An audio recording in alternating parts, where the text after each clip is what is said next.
بسم اللہ الرحمن الرحیم۔ بہلول، اس شاہی خاندان کی کس قدر ذلت ہو رہی ہے تمہاری وجہ سے، اس بات کا اندازہ ہے کیا تم کو؟ سب لوگ تو یہی جانتے ہیں کہ تم میرے رشتہ دار ہو، اور تم ہو کہ اس حلیوں میں جگہ جگہ گھومتے پھرتے ہو۔ کچھ نہیں تو میرے منصب اور مرتبے کا ہی خیال کر لو۔ حضرت بہلول دانا رحمت اللہ علیہ نے جب ہارون کے یہ الفاظ سنے تو بے دڑک ہو کے کہنے لگے، اچھا ہارون، یہ بتاؤ کہ تم ایک جنگل بیابان میں رستہ بھٹک جاتے ہو، پیاس کے مارے تمہارا دم نکل رہا ہو، تجھے پانی کا ایک گھونٹ نہ مل رہا ہو۔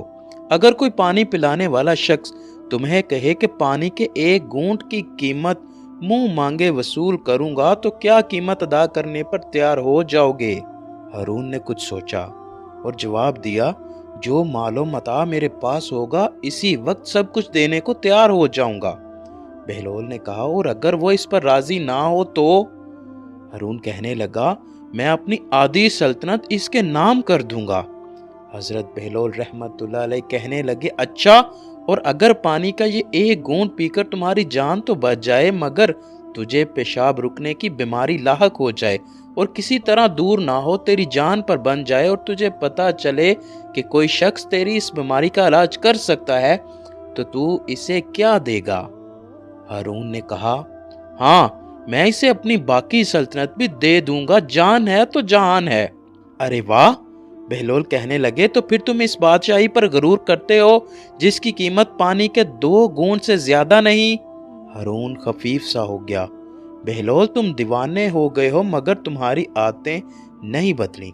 اچھا یہ بتاؤ، تم علی ابن ابی طالب علیہ السلام کی بہت بات کرتے ہو، یہ کیا وجہ ہے؟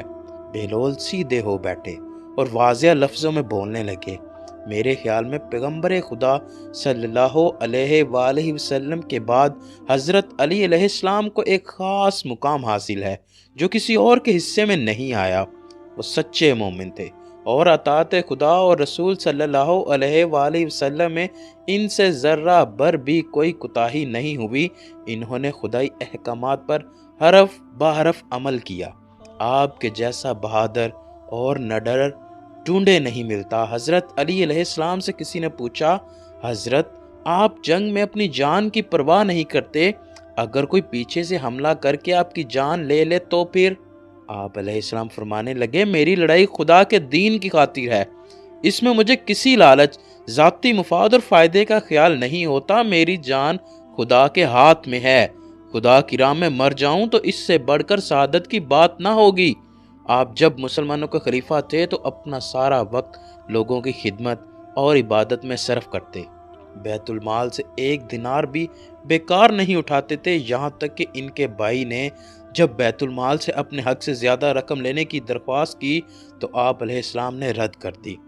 آپ تمام حکام سے فرماتے کہ لوگوں پر ظلم نہ کیا جائے، ان کے معاملات کے فیصلے عدل و انصاف سے کیے جائیں، جو حاکم ذرا بر بھی ظلم کرتا اس سے سختی سے نمٹتے اور فوراً منصب سے ہٹا دیتے، چاہے کتنا ہی قریبی عزیز ہی کیوں نہ ہو۔ ہارون سنتے جا رہا تھا اور بہلول کی دیوانگی کے پیچھے چھپے رازوں سے پردہ اٹھتا جا رہا تھا، کیونکہ ایک دیوانہ ایسی پتے کی باتیں نہیں کر سکتا تھا۔ بہلول رحمت اللہ علیہ میں کچھ تو غیر معمولی ہے جو اتنے علم کا حامل ہے، لیکن ڈٹائی سے ایک اور سوال پوچھ ڈالا، اچھا بہلول، یہ بتاؤ کہ پھر علی علیہ السلام کو قتل کیوں کیا گیا کہ جب وہ اتنے بندہ نواز اور عبادت گزار تھے؟ حق کی راہ پر چلنے والوں کو اکثر شہید کیا جاتا ہے، بہلول نے جواب دیا۔ ہزاروں پیغمبر اور اللہ کے نیک بندے اسی طرح شہید کیے گئے۔ جس رات عبد الرحمن ابن ملجم قتل علی علیہ السلام کے ارادے سے مسجد میں آیا تو اس کے ساتھ ایک اور شخص بھی تھا، وہ دونوں دیر تک باتیں کرتے رہے اور پھر مسجد میں ہی سو گئے۔ صبح جب علی علیہ السلام مسجد میں تشریف لائے تو وہ بھی بیدار ہو گئے، طاق میں بیٹھ گئے۔ جب علی علیہ السلام نے نماز میں سجدہ کیا تو ابن ملجم نے آپ کے سر پر تلوار سے وار کیا۔